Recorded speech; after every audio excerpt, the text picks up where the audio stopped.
Evidence from raids may clarify faith of Gisb followers.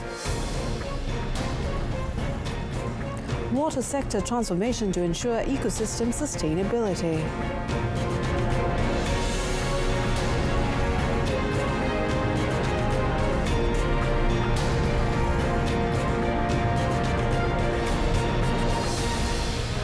Good evening and Salam Malaysia Madani. You're watching Malaysia Tonight. I am Olivia Nicholas.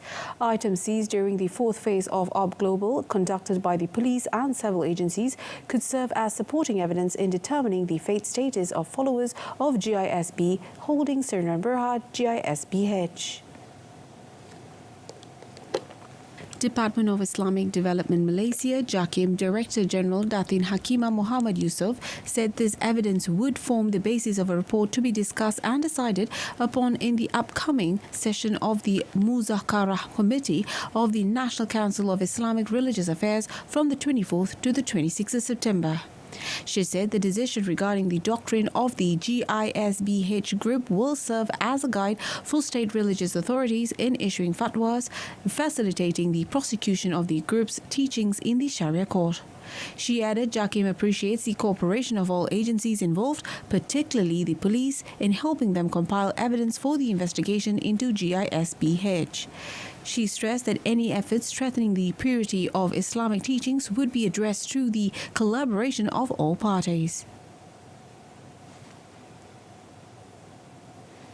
In a related development, a total of 29 individuals linked to Gisbh have been remanded between 1 and 7 days starting today. The order to remand all individuals aged between 19 and 62 was made by Magistrates Court Deputy Registrar Muhammad Subri Hashim.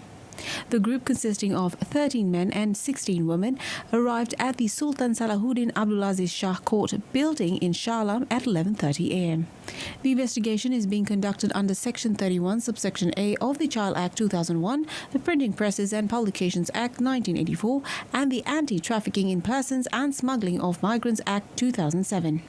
Inspector General of Police Tan Sri Razaruddin Hussain was reported yesterday as saying that Op Global has entered its fourth phase across Peninsular Malaysia, with raids conducted at 82 premises, resulting in the rescue of 186 victims, while 155 suspects, consisting of 78 men and 77 women, were arrested. Several pamphlets containing elements believed to contradict Islamic teachings as well as superstitious items were also seized. On a related note, the Royal Malaysia Police PDRM is actively monitoring social media for statements made by individuals for groups in relation to Gisbh. Inspector General of Police Tan Sri Razaruddin Hussain said this comes in response to recent revelations by individuals as well as current and former members associated with Gisbh. Following this, a special team from Bukit Aman's Criminal Investigation Department has been tasked with overseeing social media activity related to the matter. The IGP urged those with any disclosures or information to come forward and assist with the investigation. He said investigations are still ongoing following the fourth phase of Op Global, conducted across Peninsular Malaysia yesterday. On the 11th of September, the police carried out Op Global, which saw raids on 20 charity homes in Selangor and Negeri Sembilan linked to Gisbh, suspected of child exploitation and promoting alleged indoctrination. Since the operation started, several people have taken to social media to share their personal experiences and perspectives on religious beliefs, including concerns over cult-like practices. The government is ready to study the Rumah Transit Bangsa Johor model for potential expansion to other states, aiming to assist the public, especially low-income groups and young families, to own their own homes. Deputy Prime Minister Dato Sri Dr. Ahmad Zahid Hamidi said, at present, only the Johor government provides the facility to rent houses, where a portion of the rental payment is set aside as savings towards the deposit for a future home purchase. Rumah-rumah ini adalah rumah-rumah yang dikategorikan kepada beberapa sektor, terutamanya bagi mereka yang kurang berkemampuan. Sewaan yang munasabah telah diberikan dan 30% daripada jumlah sewaan itu akan dipulangkan bagi keluarga muda itu untuk membeli rumah daripada wang yang dianggap 30% itu sebagai simpanan. Dan jika beliau membawa cadangan ini di kabinet, pasti akan mendapat dukungan daripada saya.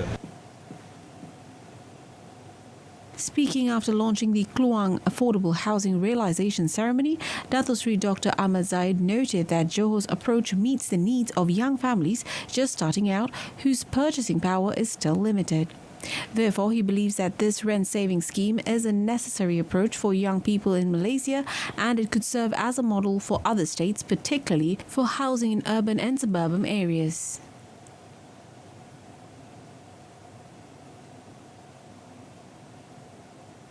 Educational institutions under the Ministry of Education affected by floods and designated as relief centres will continue at the learning process using the home-based teaching and learning PDPR method.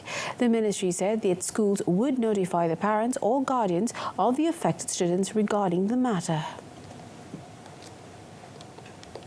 In a statement issued today, the ministry said for students at relief centres within school premises, the state education departments and district education officers have mobilised a smart support team and academic support team to assist students with counselling and learning.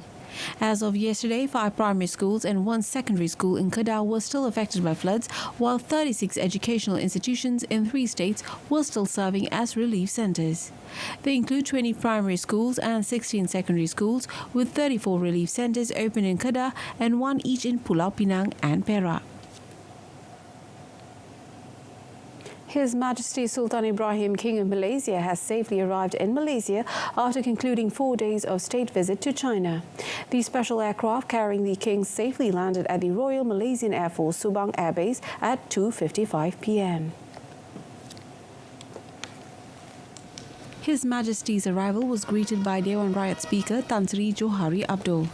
Also present at the Subang Air Base were Communications Minister Fahmi Fadil, Chief Secretary to the Government Tan Sri Samsul Azri Abu Bakar, and Deputy Dewan Rakyat Speaker Senator Dato' Nur Jazlan Muhammad. Accompanying His Majesty on the return flight was Minister of Housing and Local Government Ng Kor Ming. This was His Majesty's maiden visit to the Republic since ascending the throne as the 17th Yang di-Pertuan Agong on the 31st of January, following an invitation from Chinese President Xi Jinping.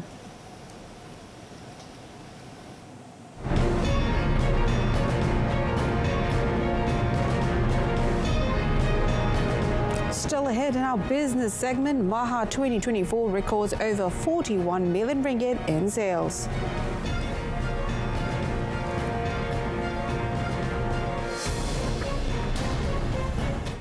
The Ministry of Energy Transition and Water Transformation, Petra, is committed to transforming the water sector in the country. Deputy Prime Minister Dato Sri Fadila Yusof said this includes adapting smart technologies and digitalization to facilitate research, development, innovation and commercialization on the nation's water resources. Petra memainkan peranan penting dalam memperkasa tabir urus air di peringkat kerajaan persekutuan, negeri dan juga kerajaan tempatan ke arah pengurusan air yang bersepadu. Transformasi sektor air ke arah pengurusan air yang lebih cekap memerlukan sistem maklumat berintegrasi bagi memudahkan kerjasama dengan kerajaan negeri. Ini penting untuk melindungi keselamatan air dan kemampanan ekosistem demi masa depan yang baik. Speaking at Innovation Day and the conference of senior managers and district engineers of the Department of Irrigation and Drainage, Dato Sri Fadila stressed that the ministry aims to make Malaysia's water supply a dynamic hub that contributes to the country's economic development in the future. Meanwhile, Dato Sri Fadila said Malaysia's stance of holding fast to the principle of freedom and neutrality needs to be capitalized, especially in the business sector. He said Malaysia needs to take advantage of its strong bilateral ties with the United States, China and Russia to further enhance its cooperation in trade and investment. Sampai dari sekarang kita masih mengekalkan dasar kita, dasar berkecuali. Maknanya kita berkawan pada semua orang. Yang penting hubungan kita di peringkat kebangsaan nasional ataupun dunia ialah dari segi trading and investment. Kita nak mencari siapa-siapa saja berkawan dengan kita, tapi dalam konteks ekonomik dengan investment saja, bukan dari segi politik. Sebab kita berkecuali, sebab itu kita berkawan dengan US, kita berkawan dengan European, kita berkawan dengan China dan sebagainya. He added that Malaysia's stance on neutrality and impartiality is also imperative to ensure stability in the region. He noted that as a trading nation, Malaysia should seize the opportunity to establish economic cooperation with various country blocs. He said Malaysia needs to identify the strengths of each nation and foster collaboration for the benefit of the rakyat. The Malaysia Agriculture, Horticulture and Agro-Tourism Exhibition Maha 2024 has set a new benchmark, attracting over 5 million visitors. The lucky visitor who reached the 5 million mark received a Perodio Axia. Minister of Agriculture and Food Security Dato Sri Muhammad Sabu said in addition to the impressive turnout, the event generated over 41 million ringgit in direct sales and signed 139 memorandums of understanding, MOUs and Memorandum of Agreement MOAs worth 7.2 billion ringgit. Agrobank also reported potential financing and business matching totaling 1.38 billion ringgit. Saya sangat berpuas hati dengan pencapaian luar biasa yang dicapai, terutama dalam peningkatan jualan anak benih, anak pokok dan binatang ternakan. Ini bermakna minat kepada pertanian tumbuh membara di kalangan rakyat Malaysia sekarang ini. Tahniah saya ucapkan. A notable highlight of Maha 2024 was the introduction of Maha Go Global, an initiative aimed at promoting Malaysian agriculture products internationally. The exhibition attracted over 9,500 trade visitors and 150 exhibitors from around the world. The ringgit is anticipated to move on a continued bullish bias next week, trading at 4.1875 to 4.225 against the US dollar. SPI Asset Management Managing Director Stephen Innes said massive moves on the ringgit in the past week reminded markets just how deeply undervalued the local unit was, held back by higher United States short-term rates. He noted that the US Federal Reserve's Fed jumbo rate cut is a game changer, boosting local foreign exchange markets and highlighting a fire under the local stock market, drawing in foreign inflows in a virtuous cycle for a stronger ringgit. He further said while the U.S. economic data has held up for now, he expects that it would eventually soften, leading to an even more aggressive repricing of the U.S. yield curve lower, which would benefit the ringgit even further.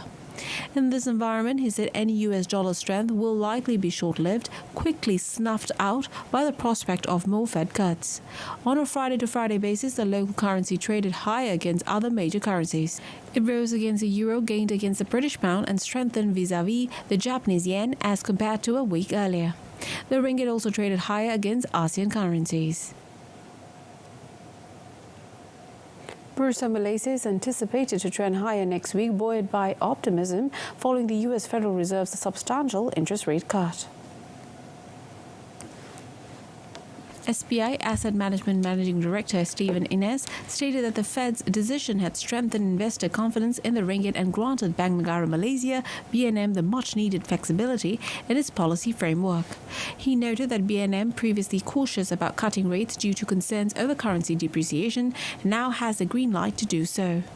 He added lower rates would undoubtedly be a win for growth and equity valuations, and with the ringgit appreciating significantly, the odds of a BNM insurance cut are rising. He said all signs point to a positive trend, and these flows could create a virtuous cycle for both currency and local markets. Innes was cautiously optimistic that Bursa Malaysia's benchmark index would stay above 1,660 points next week despite potential risk from the US elections. The local bourse traded mostly higher during the week, driven by a buying rush in glove counters after the US announced plans to increase tariffs on medical gloves from China to 50% next year and 100% in 2026. Gold futures contract on Bursa Malaysia derivatives is expected to remain well supported next week, driven by the deep United States Federal Reserve rate cut cycle rising, geopolitical risk and the upcoming US elections.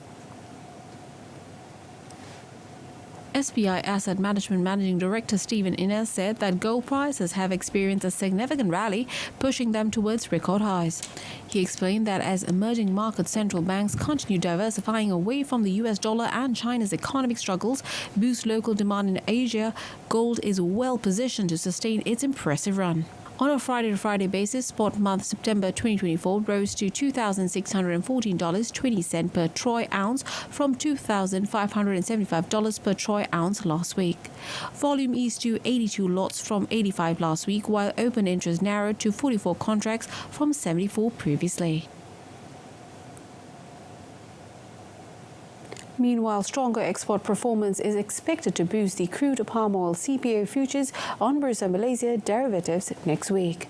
Palm oil trader David Ng said the positive market sentiment will also be influenced by the weaker output growth. David Ng expects prices next week to trade between 3,820 ringgit and 4,080 ringgit.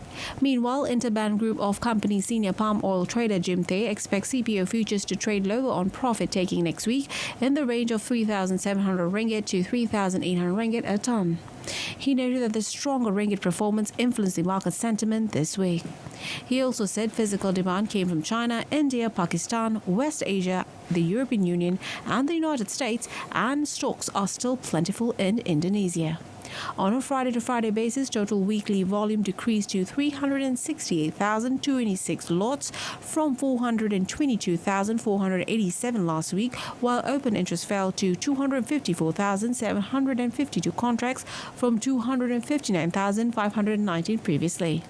The physical CPO price for October South went up 60 ringgit to 4,070 ringgit on Friday from 4,010 ringgit last week.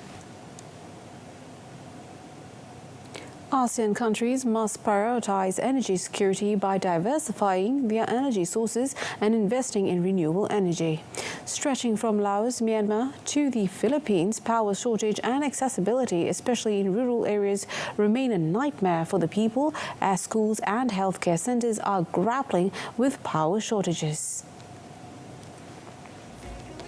Economic Research Institute for ASEAN and East Asia senior energy economist Dr. Han Po-min said the decline in energy security poses significant risk not only to economy but also to social cohesion within ASEAN. The 7th ASEAN Energy Outlook report projected energy demand to triple by 2050, and without any policy intervention, fossil fuels are projected to continue to dominate the sector. Meeting the growing demand for electricity while pursuing greenhouse gases emission reductions in ASEAN will require huge investments in power generation capacity. He called for fast-tracking energy finance, which is critical to ensure that countries can secure enough funds for their energy transformation. ASEAN countries can tap into its plentiful renewable resources such as solar and wind to build a resilient and sustainable energy system. ASEAN Retail Chains and Franchise Federation celebrated its 15th anniversary with a momentum celebration dedicated to commemorate its remarkable achievements and contributions within the ASEAN market. The event provided a platform for recognition and networking to all key industry leaders, partners and award recipients. The central highlight of the event was the formal installation of the new council members for the 2024-2026 term. Its president, Dato Sri Mike Loh, said that since its inception, the federal has been steadfast in its commitment to advancing the retail chains and franchise industry. The driving vision behind ARF's mission is to elevate ASEAN countries beyond mere geographic locations, aiming instead for forge a dynamic regional powerhouse that serves as a central hub for commerce, culture, resources, and expertise. The event also featured the ASEAN Outstanding Business Award, which honors businesses that have demonstrated exceptional performance and made substantial contributions to the ASEAN market. The federation was established in 2008 to stimulate economic growth in the retail chain and franchise sectors throughout ASEAN region and beyond.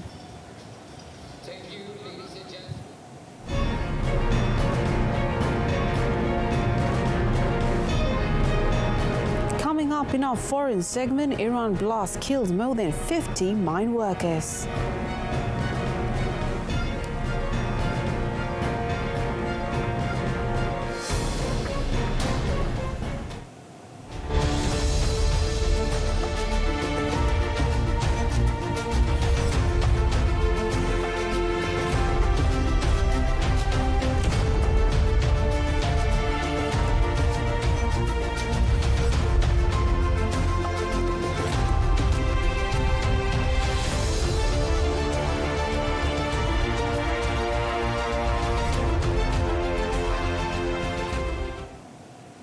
Foreign Minister Dato Sri Mohammed Hassan has arrived at John F. Kennedy International Airport at 8:30 p.m. local time to attend the 79th United Nations General Assembly. Accompanied by his wife, Datin Sri Raja Salbia Tengku Nujumuddin, she was welcomed by permanent representative to the UN, Dato Dr. Ahmed Faisal Mohammed, and Consul General of Malaysia in New York, Amir Farid Abu Hassan. Dato Sri Mohammed Hassan is representing Prime Minister Dato Sri Anwar Ibrahim to attend related meetings from the 21st to the 28th of September. He is scheduled to deliver the national statement during the Summit of the Future today and during the high-level general debate on the 28th of September.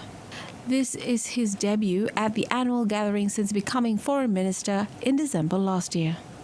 The issues that will be highlighted by Malaysia include bridging the gap between developing countries and developed countries, as well as follow-up actions to the decision regarding Palestine. As ASEAN chairman next year, Malaysia will emphasize on actions to strengthen peace, stability and prosperity through cooperation with the UN and other international organizations. A blast caused a gas leak at a coal mine in eastern Iran has killed at least 51 people. 20 others were injured in the explosion at around 9 p.m. local time when around 70 workers were present at the site. According to the official IRNA news agency, a leak of methane gas led to the blast in 2 blocks of the mine, which is owned by the private Iranian firm Madaju. Iran's Red Crescent said search and rescue operations were underway in the mine, where some workers remain trapped. However, gas accumulation in the mine has made the search operations difficult. President Masoud Pezeshkian offered his condolences to the families of the victims and ordered a probe into the deadly incident. His first Vice President, Mohammad Reza Arif, spoke with cabinet members to ensure emergency follow-up and support for the victims and their families. Last year, an explosion at a coal mine in the northern city of Damgan killed 6 people, also likely the result of methane leak, according to local media. In May 2021, 2 miners died in a collapse at the same site. A blast in 2017 killed 43 miners in Azad Shah city in northern Iran, triggering anger towards Iranian authorities. 1 person was killed and at least 7 were missing at unprecedented rains triggered floods and landslides in Japan quake-hit region of Ishikawa, where authorities told tens of thousands to evacuate. A dozen rivers in the region on the west coast of central Japan that was hit by a large quake on New Year's Day had burst their banks by 11 a.m. local time. The region's government said in a statement that 1 person was killed, 3 people were missing, and 2 others were seriously injured in Ishikawa. 2 of the missing were reportedly carried away by strong river currents. Another 4 people who were working for the land ministry to restore a road in Wajima were also reported missing. Many buildings were inundated with landslides blocking roads, some 6,000 households without power and an unknown number of households without running water. Communication services were also cut for some people. The Japan Meteorological Agency said it issued its highest level warning for Ishikawa, advising for a life-threatening situation. The areas under the warning were seeing heavy rain of unprecedented levels. More than 120 millimeters of rainfall per hour was recorded in Wajima in the morning, the heaviest rain since comparative data became available in 1929. Meanwhile, in southern Morocco, a bus was swept away by floods, leaving at least 2 passengers dead and 14 others missing. Torrential rains earlier this month triggered floods that killed at least 18 people in areas of southern Morocco that straddle the Sahara Desert. Regional authorities in Tata province said heavy rainstorms late Friday led to exceptional floods that caused houses to collapse and swept away the bus. The rare heavy rains come as the North African kingdom grapples with its worst drought in nearly 40 years, threatening its economically crucial agriculture sector. Morocco is one of the world's most water-stressed nations, with frequent droughts affecting a third of the population employed in agriculture.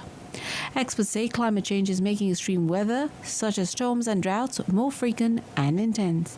For water levels in dams to rise and groundwater to replenish, experts say the rain would need to continue over a long period of time. Qatari broadcaster Al Jazeera said that Israeli forces raided its office in Ramallah in the occupied West Bank and issued a 45-day closure order.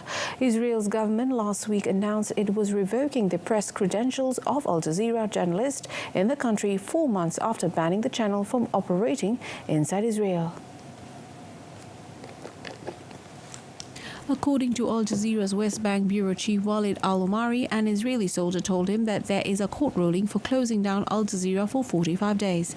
The broadcaster said the soldier did not provide a reason for the closure order. Walid Al-Omari said the closure order accused the network for incitement to and support of terrorism. Prime Minister Benjamin Netanyahu's government has had a long-running feud with Al Jazeera that has worsened since the Gaza war began. The Israeli military has repeatedly accused journalists from the Qatari network of being terrorist agents in Gaza affiliated with Hamas. Al Jazeera denies Israel's accusations and claims that Israel systematically targets its employees in the Gaza Strip. The media office of the Hamas-run government in Gaza condemned the raid by Israel, saying it was a resounding scandal and a blatant violation of press freedom. When things don't go as planned, change tactics and strategy.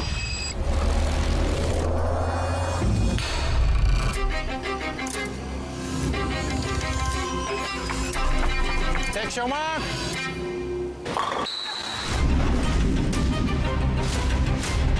Yes, ball. Higher, higher, higher!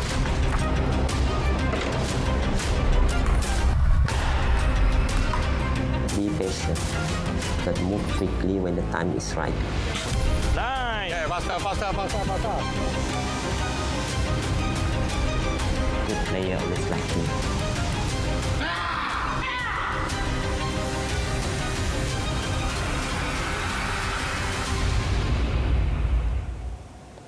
That concludes this evening's Malaysia Tonight. In our top story, evidence from raids may clarify fate of Gisb followers.